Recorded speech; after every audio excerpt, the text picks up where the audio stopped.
This is episode number 252 of the Homeowners Show. Well, whether you're DIY or looking to hire, we're here to help you find the best information and options for you and your home. My name is Kevin Hackett, and here with me is Craig Williams. Hello, and welcome to the Homeowners Show. We're so glad that you could join us for another episode live here in the studios. How you doing, Kev? You know what? I'm doing pretty good. Were you a little too loud over there? Yeah, I don't know what was going on. We were clipping a little bit. Sorry about that. It's been a while since we've been in the studio, to be honest. We had to recalibrate. Yeah, we're trying to, got to get our ducks in a row and all the things. Yeah. All the things. So how are you doing? Doing good, man. Yeah? So I got a question for you. Okay. So how was your trip to Dallas? The trip was good. Yeah? Yeah, the trip was great. How was that game? The game was the game. The game was the game? Yeah, it was the game. What was the score of that game? It wasn't in favor of the Rangers. But that's okay. They fell to the who?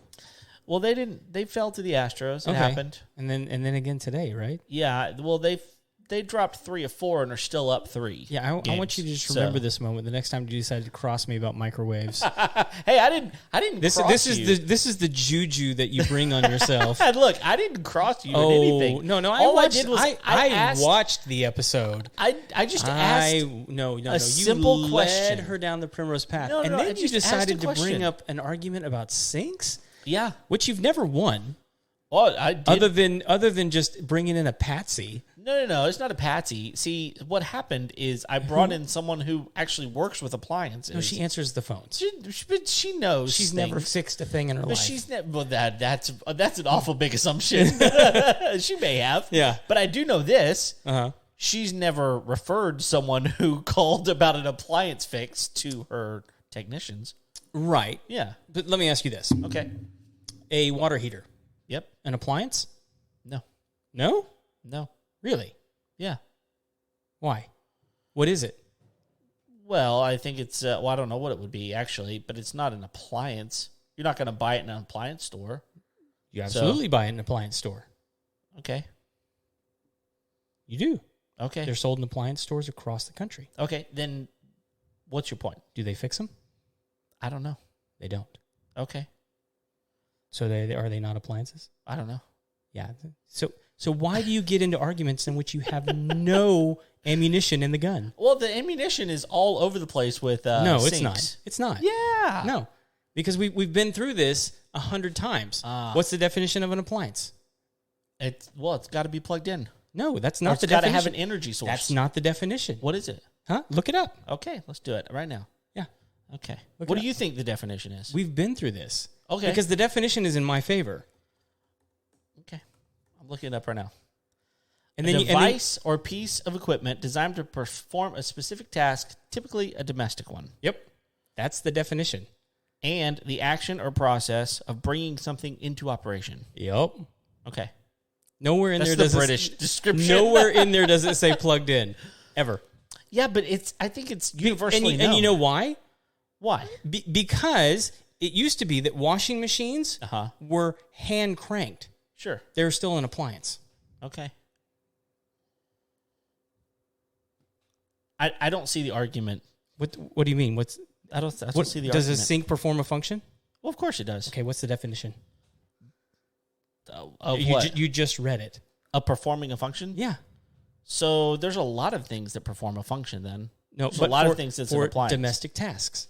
Okay, there's a lot of things that would like probably... what? What other things are in the home, Kevin? Like a vacuum. A vacuum? Yeah. Yeah. Is that an appliance? Well, by your definition, it is because you plug it in. And it performs a task. Yeah. So by your definition, it's an appliance. Okay. Is it an appliance? I don't think so. No? Do you? So there are things that you can plug in that perform a domestic task that aren't an appliance? Sure. Okay. Obviously. So your definition sucks. Okay. Maybe. And this is why the Rangers lost. But yeah, right. So here's the real question. Uh-huh. What function, because I'm just curious, what function does the sink perform? Oh, it performs an amazing function. Which is? And for years and years, it performed an amazing function until there was another device brought into the scene. It's called washing dishes. No. I think the person. I understand that your genteel hands may never have touched Donnie. Oh, oh no, they have plenty of times. Not today, but they have plenty of times. But I think the person actually washing the dishes is a person, not a. Are they the appliance? Maybe. No. By your definition, it's a domestic thing that performs a task. No, you read the definition right there. Yeah, it's a device. It didn't say device. I don't think so. I'm going back to the definition. Here's the thing. I don't think that a sink does wash dishes. Wait, it allows you to wash dishes. Okay. It also allows water to come in the home. That is true. It does allow water. It does say a device or a piece of equipment. So it can't be a human. I'm pretty good at this, by the way. I'm not horrible myself. But right now. No. Here's the thing. If we take a poll, polls don't matter. They do. No. A little bit. Consensus isn't fact. Well, I wouldn't say that it is either. I agree with that. However, I will say that a sink doesn't wash anything. Well, and a vacuum doesn't necessarily push itself either, but like, what's the point? Well, some of them do. A Kirby does. Some of them do. That's why I said some vacuums don't push themselves. Sure. Again, I'm good at this. But I still think that... So if it doesn't push itself, does it cease to be a vacuum? Well, of course not. Okay. But that being said... So function matters. Well, it does. So what it does is it brings water into the house. Right. Which is a task performed by a device in the home. Which, according to the definition of the word, is an appliance. I'm not going to say it. I'm not going to say it. Yeah. It's because I disagree. What you can disagree with the definition all you want. Okay. All right. Like, and this is like you are entitled to your opinion. Sure. You're not entitled to your own facts. I might be. No one's entitled to their own facts. Facts are facts. I want to be entitled to my facts. Well, you can't. Well, I'm going to be. No. I'm going to make my own definition real quick. That's it. Your own definition? Yeah. You're going to... Well, while you're at it, why don't you just like give the Rangers a win? Because like if you can change that, because they lost the series, right? They lost the series. And here's why this is so sweet. You took the opportunity while I was away from the show to bring this up with somebody. I did. So I couldn't defend myself. That's exactly why I did it. And then what happened is you drove all the way to Dallas to watch the Rangers play. And I could give a flying fart in the wind about sports, but it was so delicious to watch them lose. Well, we'll see what happens the rest of the season. It doesn't matter. It doesn't matter the rest of the season. One, they're not going to play in the World Series against each other. No, that's never going to happen. No. So they have this series. That's true. And they lost this series. They do. Yeah. There's another series the Rangers could go on to win, what is it, the division? Yeah. Yeah. So, and like that's defined as the people that are in the division. There's because 5 teams. Definitions matter. They do, for the most part. They do. Sorry, I've been loading my gun for a while. I can tell. Yeah, it's been way too long since we've spent time together for you to load. Yeah. The problem is most people still disagree with you. It doesn't matter. It does. It doesn't matter to you. Well, no. Go read the definition. Take it up with the dictionary. Okay. Yeah, that's the problem. Is like you could disagree with me all you want. Make it not that. Okay. I'll find something else. Make a sink not that, because a sink is that. Okay. In the same way that a water heater is.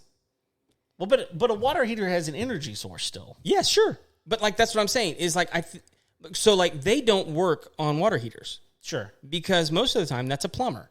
Sure. Plumbers take care of that. Yeah. It doesn't make it not an appliance just because they don't work on it. Oh, I agree with that. Yeah. And that's really it. A plumber works on a water heater. A plumber works on a sink. My point was that they should know what the difference is between an appliance and not an appliance. They should. They should. They should. But I'm guessing they haven't looked up the actual definition. Okay. So. If they listen to our show, then they'll know now. They'll know. They'll know what it is. Yeah.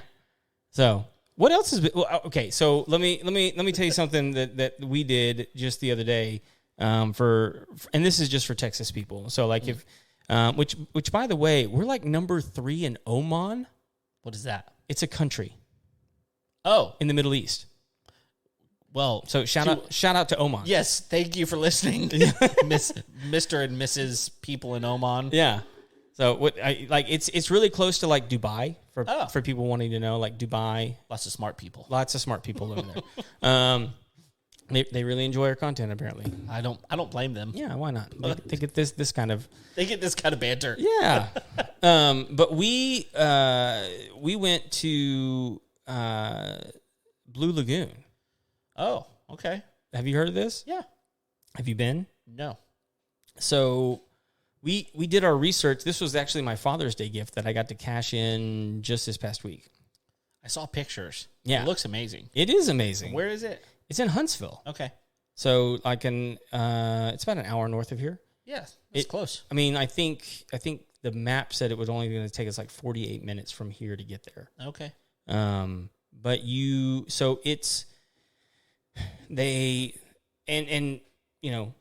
I haven't seen anything better, but clearest water in Texas. Yeah, I mean, just the pictures that I saw were immaculate. Yeah, it's pretty nuts. And I would say you've got about a good 12 feet of visibility. Wow. Is it cold? It wasn't when we went. Okay. Now, you get down about 8 feet. Yeah. And it gets nice and cool. Yeah. That's a pretty good ways down there. It is, and you don't want to like hang out there for a long time. No. But you can go and get your scuba certification there. Oh, really? Yeah, that's like their main gig. Okay. Because if you go, the way it works is there's 2 lagoons.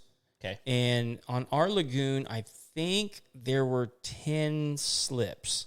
Okay. Each slip has like its own like little shelter with a picnic table, and then your own beach entry.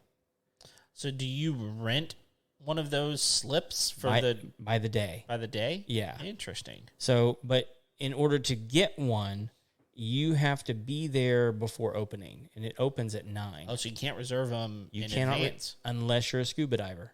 Oh. If you're a scuba diver, you can reserve it because they give priority to scuba divers, and I think it's because they do scuba instruction. Yeah. Which makes sense. So if all the slips are filled with scuba divers, doesn't matter if you're in line or not, you ain't getting in. Wow. And there's a limited amount of space. Interesting. Every day. Okay. Which means it's exclusive in that you're not going to get overrun with people. No. Okay. No, not at all.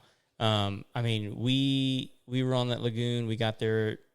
We got in at like 9:15, and we were like number 8 car in line. Oh, wow. And we still got it. Well, part of it was we were willing to pay cash. And so we got a little bit ahead of everybody that was in line. But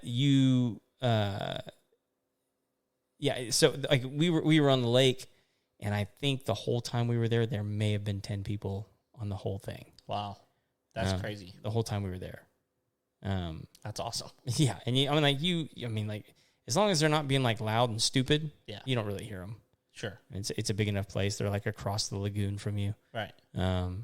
But man, I will say this. I was enjoying myself so much. I have never been so sunburned I bet. in my life. Oh my gosh. Just totally forgot to actually apply. No, I did. Reapply. I didn't reapply. That was the problem. As I applied and I was just like, I'm good. Yeah. And I got home and like the tops of my feet and my thighs, man. Sounds awful. It was like radiating heat for the next 2 days. Oh my goodness. It was the worst. That's horrible. And we were pretty sure like my son may have gotten like sun poisoning. Oh my goodness. I mean, it was like, but we were both like, it was so cool. We'll go back. Worth it. Just next time, wear more clothes. Yeah. So, but like if you're in like the South Texas area, it's definitely worth the trip. Just make sure that if you go, like you plan to get there early. Yeah. And a good tip on this one is to call ahead and see if they have scuba reservations. They'll tell you. Okay. Like, and if you follow them on social media, they'll be like, hey, parks, like, and that actually happened the next day after we were there, was like, hey, parks closed, we're full on scuba reservations. Wow.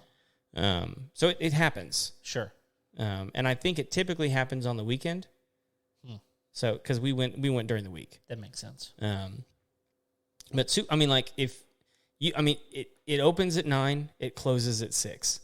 That's a good long day. And it cost us, I think it was like $200 Okay. for everybody. It's not bad. It's a good day. Yeah. It was not bad at all. No. So I like it. worth the trip, man. Sure. I mean, we packed a picnic lunch and just had a good old time. That sounds fun. So For sure. we did take, we took a lot of tubes. Oh, okay. Like we took a lot of our own stuff to, because there's like, they don't want you swimming out in the middle because it's really deep. Yeah.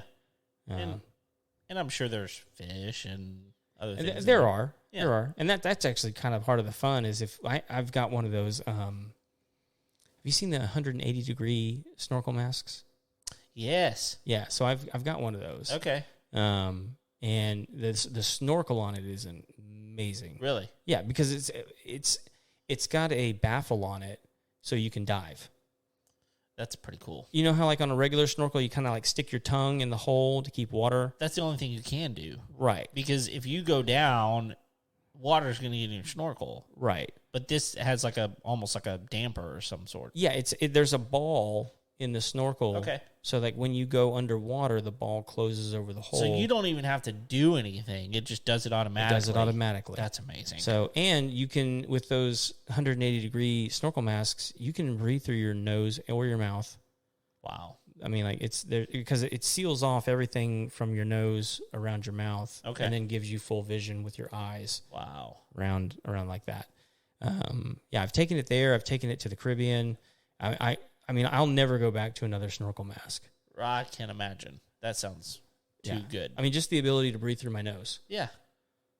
It's a huge game changer. And like so like when you dive down, I'm not a big snorkeler, by the way. I don't do this a whole lot. Yeah. But I've done it enough over the years that it's like I know what's annoying and what's not. When you dive down and you stick your tongue in the hole to keep the water from coming in, when you come out, you have to clear that snorkel. Yeah, you got to blow it out. So you don't have to do that. Yeah, I mean, and that wastes a lot of breath, honestly. Like you gotta hold that breath and make sure you have that to expel it whenever you come back up. Right. Right. So none of that's even part of the equation. Interesting. Yeah. I love that. There is a weird bit, like if you tilt forward too much, it'll close the baffle, even if you're above the water level. Yeah. It's not a water level thing. It's a gravity thing. Okay. That makes sense. So anyway, what's been going on with you, man? Well, you mentioned heat. So I have to tell you something crazy. So we finished my mother-in-law's house back in February, right? Mm-hmm. One of the things that we did is, so it's a metal building, and because it's a metal building, we chose to take advantage of all the things that a metal building offers. And one of that is the ability to just do closed cell foam. Right. For insulation purposes. So the way that works is once they get the metal structure up, get the skin on it and everything, they just come in with, then they got to actually they stud it out. They run all the electrical wiring, all the plumbing so that it's all where it needs to go. Mm-hmm. And then they come in and spray foam the entire thing. Right. So basically, head to toe. Yeah, for all intents and purposes, you have an igloo. Yeah. Like you've created a cooler, for example. Like think about a Yeti cooler. It's kind of like one of those, right? That's what you created.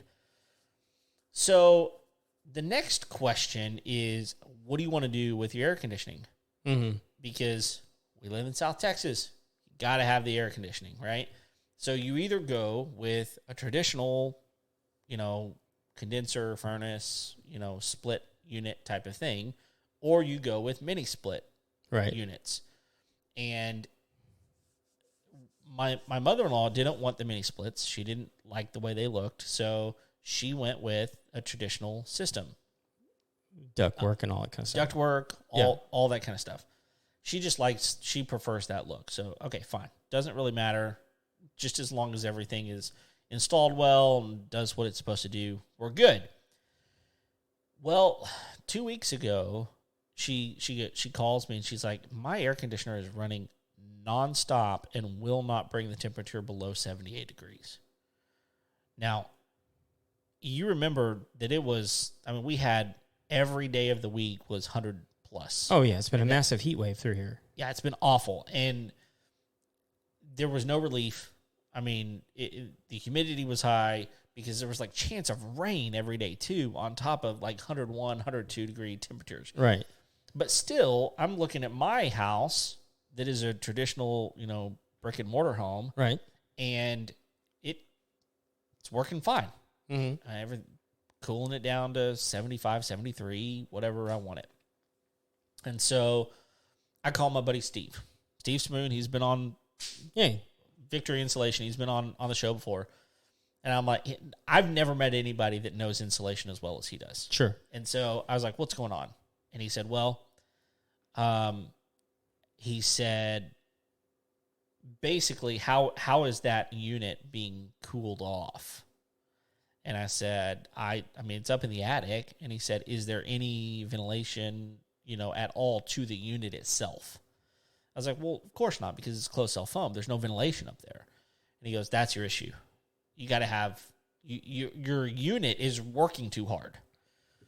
And I said, okay, I mean, that makes sense. And he said, think of it this way. He said, imagine you take a Yeti cooler and you put ice in the bottom half of it and fill it up with drinks. And then you put a false top in there, or a false bottom, however you want to look at it. Something that seals off the bottom part, and then you just close the lid. And you've got half of it with nothing in it, and the bottom half has ice in it.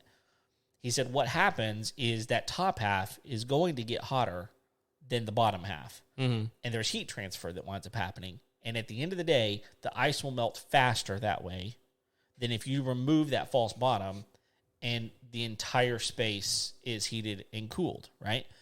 So you've got to basically air condition the entire cooler in order for it to not have heat transfer issues. Makes 100% sense to me whenever he explains it to me that way. Mm-hmm. And so you go up into the attic in my mother-in-law's house, it's over 100 degrees up in the attic. Oh my gosh. It's not supposed to be like that with closed cell foam. It's not supposed to be like that with closed cell foam. Yeah. And so we called out the people that installed the air conditioning unit. And they were like, oh, it's probably this or this. And they're like, maybe this pipe over here isn't sealed up well or whatever.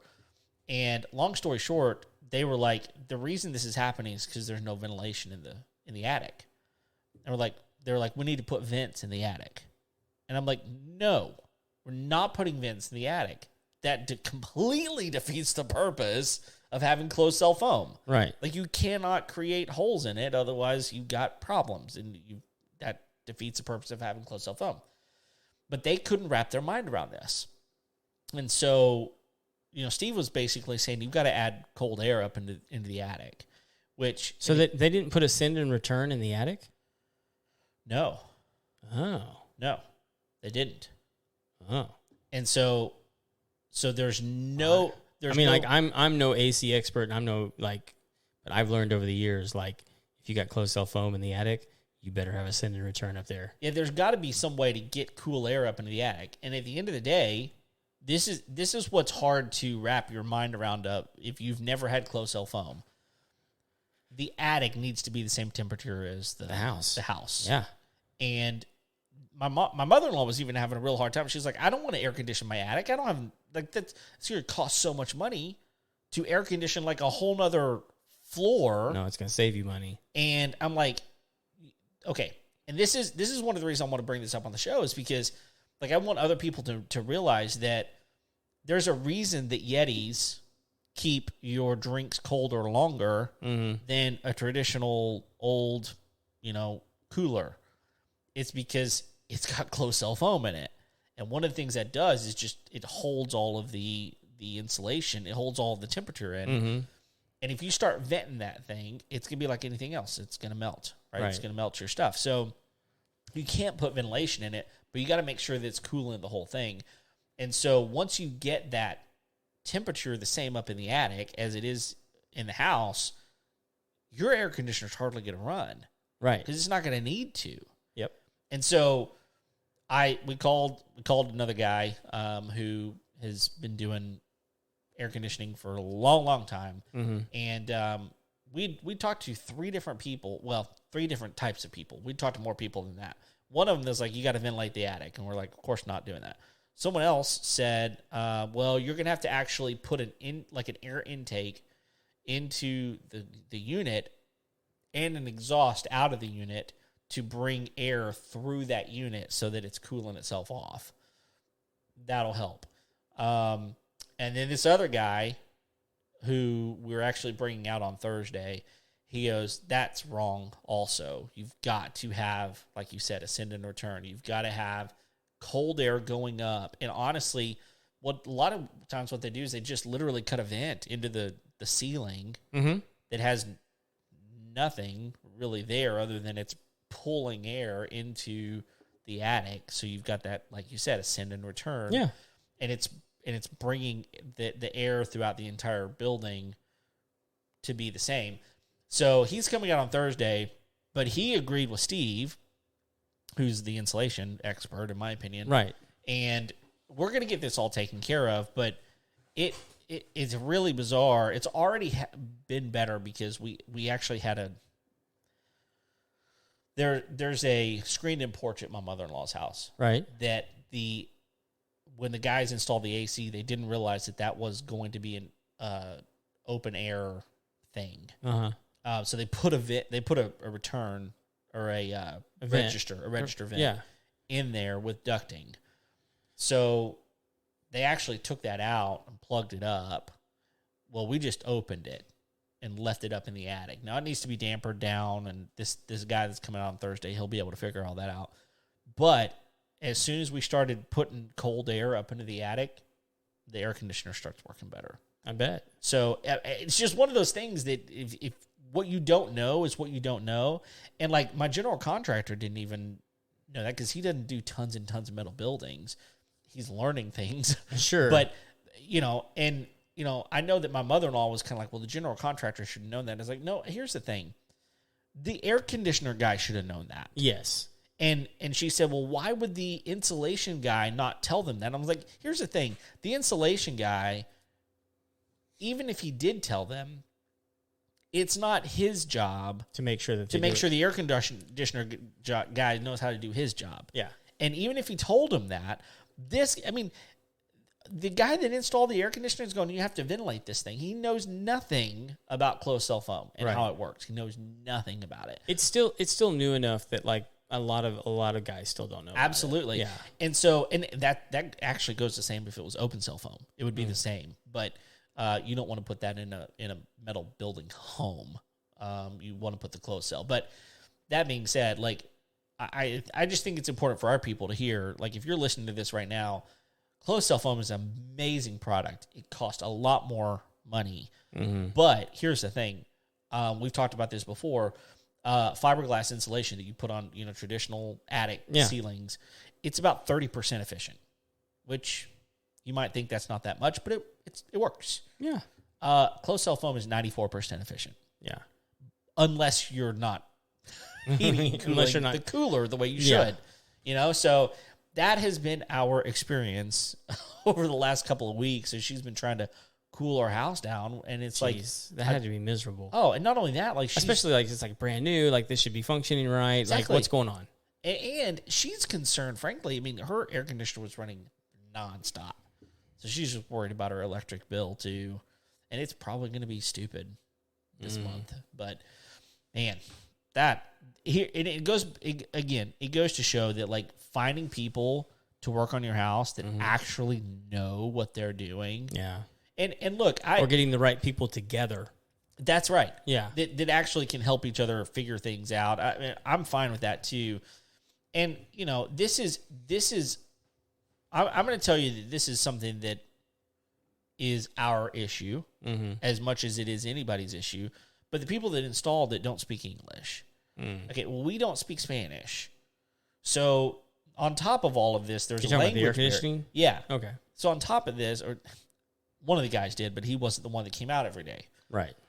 and so now we've got a language barrier, and I'm not saying that that's good, bad, or otherwise. It's just it's a fact. It's what it is. It's what it is. Yeah. And so we had a language barrier on top of that. So finding people that know what they're doing, that you can communicate with, that can communicate with you, like all of that's really, really important. And at the end of the day, you might wind up paying more to get the good person out, the right person out, but hopefully you won't be dealing with these types of issues down the road too. So learn from our mistakes at this point, I guess, is the moral of the story. So I just a quick tip for everybody with, dealing with language barriers, which, I mean, in Texas is going to be an issue sometimes. It is. I mean, if you haven't learned how to speak Spanish, like, you're going to have a language barrier issue from time to time. You are. Google Translate is good.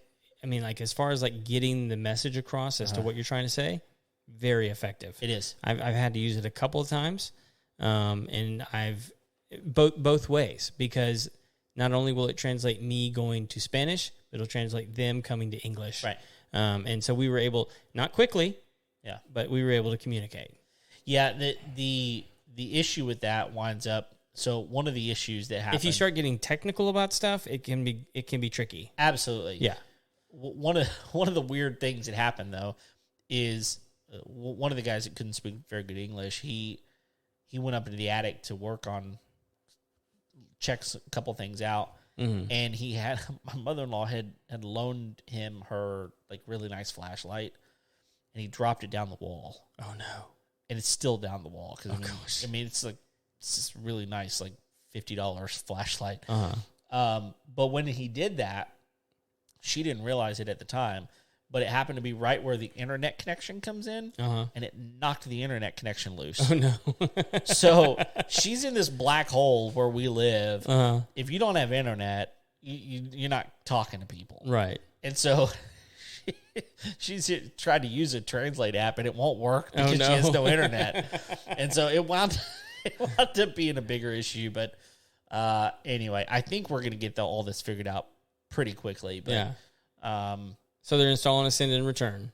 Yeah, well, yeah. So what's going to happen is this guy's going to come out. He's going to look at things from every angle. One of the things that's very interesting that he said, and it makes sense to me, is where that screened-in porch is, above that is just open to the attic. It's just attic. And he said we're probably going to have to build like false wall around that up in the attic and foam that so that you don't have heat transfer issues. Because when you have heat transfer issues, you're going to create condensation. Yep, and that's when you create condensation, then you're going to get mold. Yep. So we probably got more work that's going to have to be done. But again, having the right people working on it to begin with, you don't have these issues. Yeah. So is this all out of pocket? I'm not sure yet. Okay. I've not chased any channels. I know the guy that's going to do it for me is going to, treat me right for sure. And honestly, I don't think it's going to be that much work in order for him to get it where it needs to be, because we've already got that extra duct that's available. Right. It just needs to be secured and put a register on and dampered down to the right CFM, and then putting some sort of return in the right place. I don't think it's going to be that much. As far as building another wall and foaming it, I mean, I kind of look at it as that should have been done to begin with. Yeah. And so whether it gets done today or whether it got done then, I'm going to have to pay for it one way or the other. Yeah. Right? So as far as that goes, it's probably going to be out of pocket for me, or for my mother-in-law, actually. But I'm not as upset about that as I am for the fact that the electric bill is going to be what it's going to be. Yeah. But nobody's going to be able to take that responsibility on. Yeah. So anyway. Okay, so here we're gonna shift a little bit, because I think that's interesting, and I think people building homes and metal homes should definitely have that information. Yeah, I mean, you want to have the right insulation person, you want to have the right AC person, and also there's a lot of homes that have been converted. Oh yeah, and so you want to be able, you want to have an inspector who is knowledgeable enough to look at something like that and go, this was done properly, this was done improperly. Right. Because conversions can be trickier than new builds. Sure. So anyway. Well, and not only that, just be aware, where we're at, we had to pull permits, but we didn't have to do inspections. Yeah. And because we didn't have to, we're not paying for it. Right. I mean, just make sure it gets done right to begin with. Well, anyway. Yeah. It's part of it.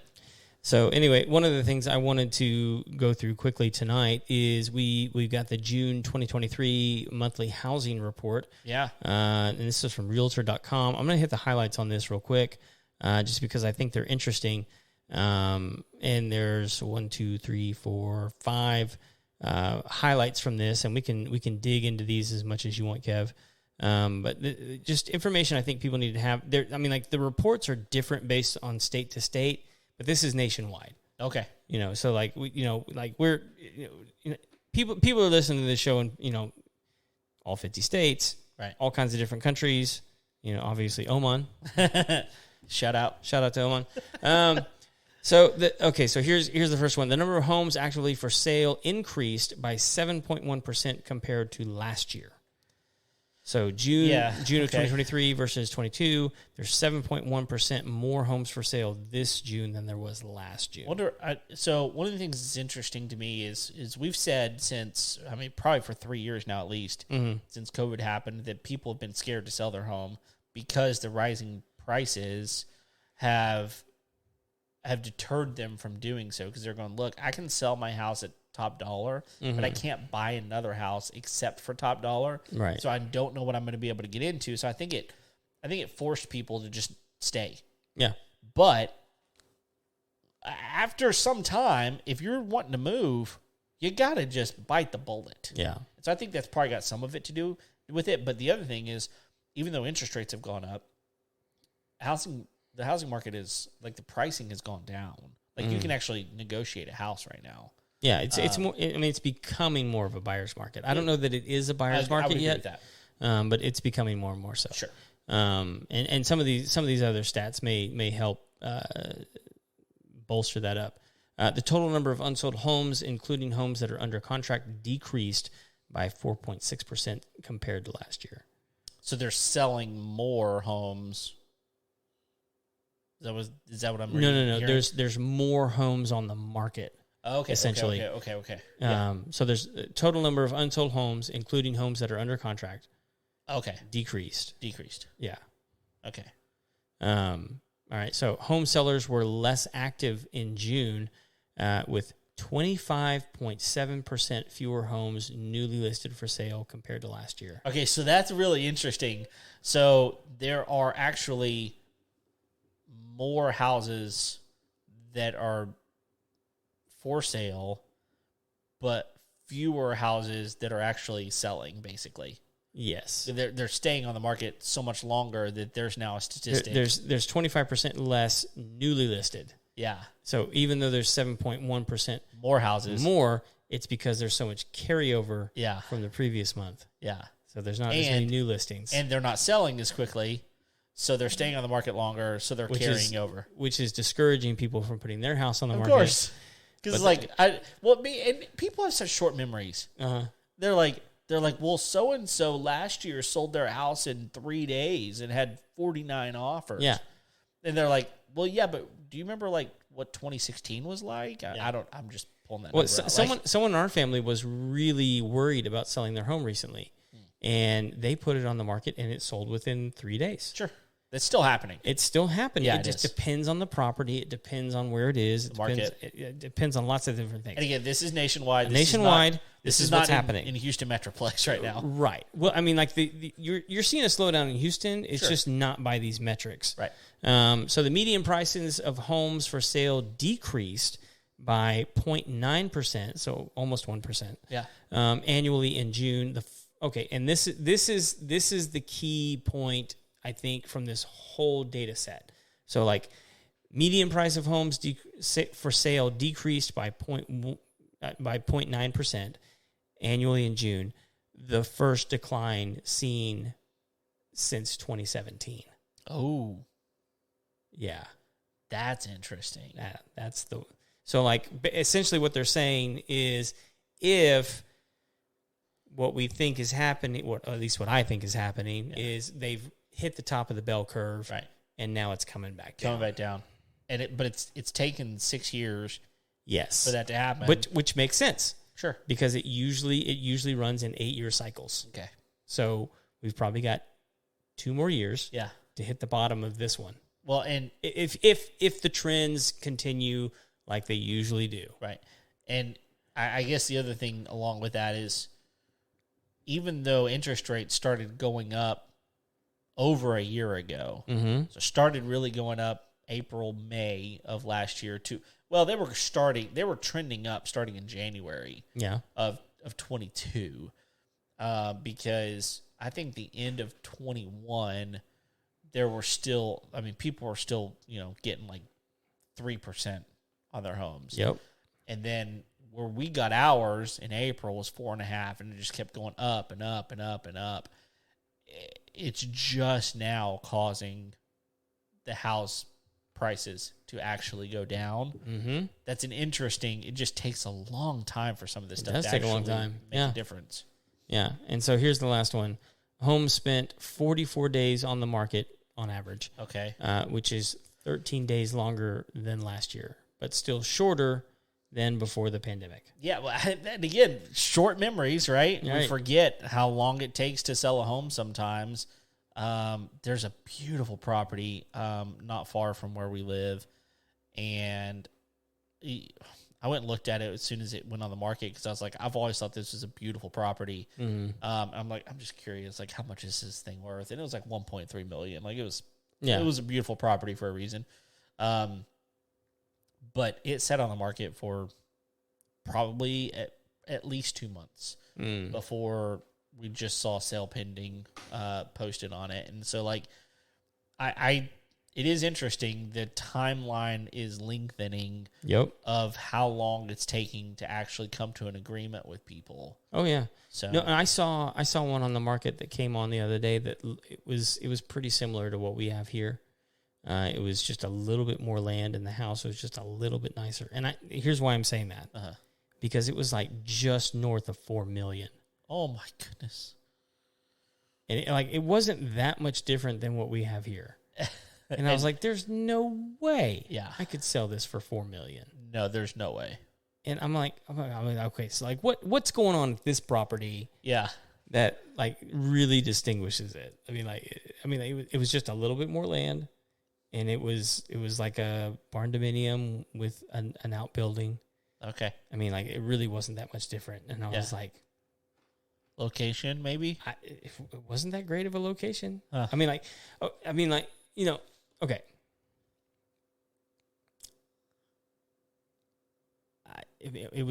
It's in the same county. Okay.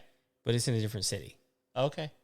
So that's really the only difference. Yeah. And I'm looking at it going, okay, like I have access to a major waterway, as well as a private waterway. Yep. We have a lot of stuff going for our property. Yeah. And I'm like, why is that one? It was a newer building. I'll give it that. It was a newer building. Sure. But I don't know that it was like $3 million more. Does it have anything to do with the neighborhood maybe? I don't know that it was. Well, you've got access to those things. A lot of the homes in this neighborhood are not worth. No, they're not worth what ours is worth. No, exactly. So, and that's the weird thing though, man, is, we bought one of the middle properties in our neighborhood. Although you have the most land of any property in the neighborhood. Yes, that's true. I don't know that we still have the most valuable property in the neighborhood, but we ended up with like at least in the top 10%. I would agree. Some people have come in and built some really nice properties. Yes, that's definitely very nice. On kind of on the back end. Yep. Yeah, and they don't have as much land as we do. Well, they've got like a sixth of the land that you have, probably like 1, maybe 2 acres, right? Most of them, I think 2 or 3. Okay. Yeah. But they definitely don't have the access that we have. No. And along with some other things. And so like it put me on a path of like going, wait, like, why is that one that much? Like, I really couldn't figure it out. It was a pretty property. Don't get me wrong, but it's still on the market. It's still on the market. There's that. So, it is very interesting to watch these trends kind of happen. Yeah. And all the predictors have said the housing prices are going to come down. Who knows when the interest rates are going to come down? They necessarily have to. They have to. I know. I mean, now the difference is like coming down is way different than crashing. Yeah, I mean, again, historically they're really low. The housing prices? No, the interest rates. Interest rates, yes. The interest rates are still historically really low at 7%, whatever they are, 7.5%, whatever. They're still really low historically, but I think people are getting like closer to 5 now. I don't actually know what it is, but I mean, it's somewhere there between. It's probably not as high. It's between 5 and 7, and good. a lot of it depends on your income and your your credit score, of course, all that kind of stuff. But that's still historically really low. Very. It's just we saw 2.5 or 2.3 or something like that during the pandemic, and so like those are never going to happen again. I don't know. So, I mean, never is I a know strong that. word. I mean, it would be crazy for that kind of thing to happen again. But I agree. I mean, houses coming down steadily, it's not a bad thing. I mean, they need to come down. And here's the thing I think a lot of people need to realize is high interest rates is not necessarily a bad thing. Sure. I mean, you can complain about high interest rates a lot. But you know what some people were complaining about when we had low interest rates for houses? What's that? Is the return on their savings. You can't have it both ways. You can't have it both ways. No. You're not going to be getting 12% on your savings and getting a 2% interest loan for your home. You're going to be getting 2% return, right? If not less, right? Maybe like a 1.5% return on your savings, if you're lucky. If the market is at a 2% interest rate. Yeah, it's got to bear out somewhere. Right. And so like all these people who are complaining are mocking people going like, you guys don't understand what good interest rates are because we were paying 15, 16, 17% for houses back in the late 70s and early 80s. Right. Well, they were also getting really good interest rates 12 to 15% on their savings. Not just like money markets or mutual funds or CDs. We're talking about savings. Just savings. and a lot of people don't realize that there's a way that this can go that would be really unpleasant, which is negative interest rates. Which happened in Japan. It did, yeah. And it was because Japan had a culture of hoarding money. Right. And so what happened was the market responded to that and said, like, hey, look, we're going to force you to spend your money. How are we going to do that? We're going to put negative interest rates, which is great if you're borrowing money. Yeah. Because they're going to pay you to borrow the money. That's right. So Problem is, no one was borrowing the money. No, you got to go spend it. So what we're going to do is we're going to put negative interest rates, which means that we're going to charge you for storing the money in our banks. So you're making nothing on anything that you save. Yeah. You're actually paying money to save money. Right. So there's a way that this can go. That it would be awful. That would not be good. And it would be awful for savers. It would be awful exactly for me. So I think that what's interesting in this whole thing is because of things like the pandemic, more people are working from home, which necessitates a larger home. One of the things that you saw back whenever the interest rates were... Yeah, that's true, but that's happening less and less. People working at home, you mean? Yes. No, it's actually... It is. It is happening less and less. It's happening more than it was in the past, but it's happening less and less progressively moving forward. Well, but a lot of those people are still working at home. So I think...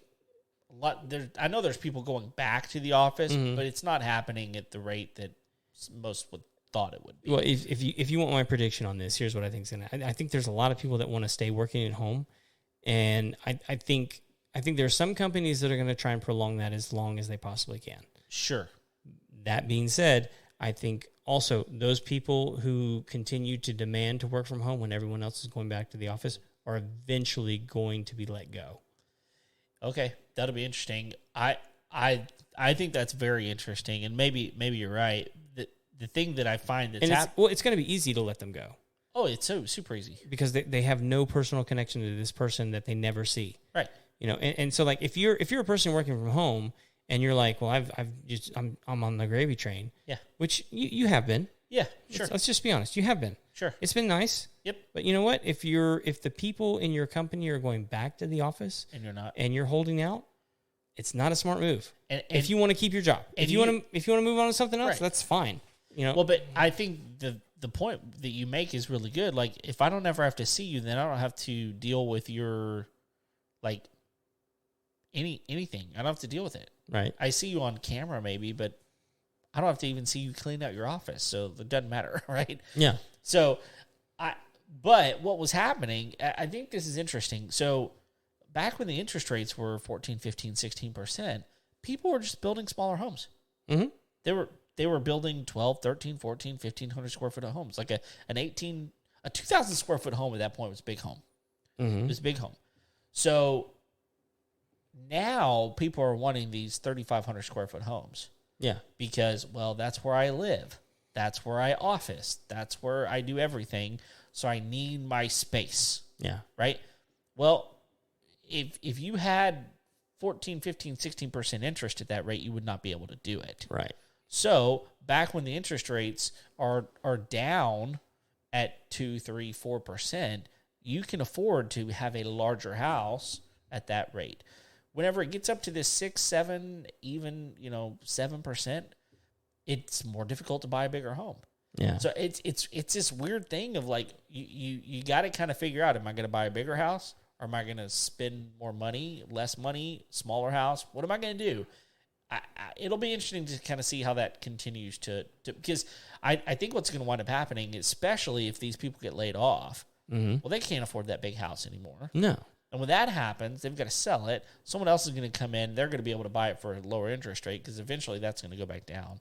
The whole thing's going to be very interesting to watch, in my opinion. Oh, yeah. Yeah, well, and one of the big trends before COVID hit was tiny homes. Oh, yeah. In fact, there was a tiny home seller in the town that I live in. It's gone. Like, a lot of those tiny homes are not. I mean, you just don't hear that trend much anymore. I mean, again, people are not. They're needing to live in their house and work in their house and do all this kind of stuff. And it's like, yeah. Which different. I mean, like, part of me is just like, look, you need a 3,500 square foot home because you need your space. Grow up. Yeah, that's when you actually take a corner. That's when you actually do need a tiny home. If you need 3,500 square feet, you need space. Go get a tiny home and get space. Yeah, yeah. That's how I think you need to get it. Jeez, but yeah, I would hate to clean a 3,500 square foot house. I would hate to clean it. Yeah, it always looks nice until you have to clean it, or air condition it, or anything. Yeah, like. There's more things to break. There's more flooring to replace. There's more paint to keep. I mean, the whole thing to maintain. It's a lot. It is. So it is. I mean, like my personal opinion, I'd much rather have like 3 1,500 square foot homes than one 3,500 square foot home. I mean, that's kind of what we've got on. I mean, ours is 22. My mother-in-law's is 1,200. So, I just mean in different states, but then, well, that would help too. Yeah. Then you also need a tiny airplane. Well, I'm working on it. It's probably cheaper to just rent other people's airplanes. Depends. With airplanes, it really depends on the size of your family. Sure. Like if you have a nuclear family, like 4 people, it's easy. Dude, it's less than a car. Yeah. I mean, to buy one. Oh, sure. But, when you have 5. You got that one extra. One extra. So. It's like, we made that decision, didn't we? You can still get one for less than some cars. Yeah. That's almost always the case. I can buy a house for less than some cars. Even with these interest rates. Yeah. Although, once you get to those cars, they can actually be an asset. They can. Yeah. There are cars that are assets, believe it or not. Yeah. So my buddy Christian learned about that the hard way, though. Oh. He had an Aston Martin. Oh. Anyway. Yeah. It turned into a lemon. Yeah. That's nice. He ended up getting his money back, but it was a long road to hoe, to say the least. That's frustrating. Yeah. But there definitely are cars that will make you money. Yeah. And that's, I'll tell you what, that's one of those places where like you see a lot of these rich people, they're like, man, why are they, there are rich people that drive Honda Accords, mm-hmm. and there are rich people that drive Aston Martins or Rolls Royces or Bentleys or things like that. And both of them are making smart financial decisions. And it's really hard to figure that out. Yeah. It's Well, part of it is like, what do you enjoy? Sure. Because if you enjoy cars, you're going to be more invested in learning about the cars. Sure. And you're going to know what's valuable, what's not valuable. Yeah. You know, the guy that's driving the Honda Accord that's really wealthy probably doesn't care about cars. No. He probably cares about something else. Sure. And that's where he's spending his time and his money. Sure. Which is smart. Yep. Like, don't get involved in something you don't know about. Right. Or care about. Yeah. Or want to know about. But if you like cars and you want to continue having your money make money, well then go get some of these nice cars. I will tell you, man, like I've had some clients that are Ferrari collectors. Oh wow. Those seem like expensive to keep. Yeah. Like they all have to be constantly plugged in. Anyway, like it's like walking on eggshells around them. I know. And it's like, can I even come within like 3 feet of it? Like, right. What's the deal here? Yeah. I mean, yeah, exactly. Like, are they driven? No, they're never driven. No. And like to me, that's the part that it's like, I don't like this. No. I don't want that if I can't use it. I agree with that. So, yeah. Anyway, anything else, man? No, I think that's about it. So I appreciate everyone listening in on this episode 252. Man, we passed the 250 mark. Yeah. That's kind of cool. We're up there with the big dogs. Yes, we are. Thanks for tuning in. If you haven't already, 250 episodes. Like our stuff. Subscribe. Go find us on YouTube, Instagram, all those places. We're all over the place. Thanks for joining in. We're here each and every Tuesday on the audio podcast. And until next time, we'll see you later. See ya.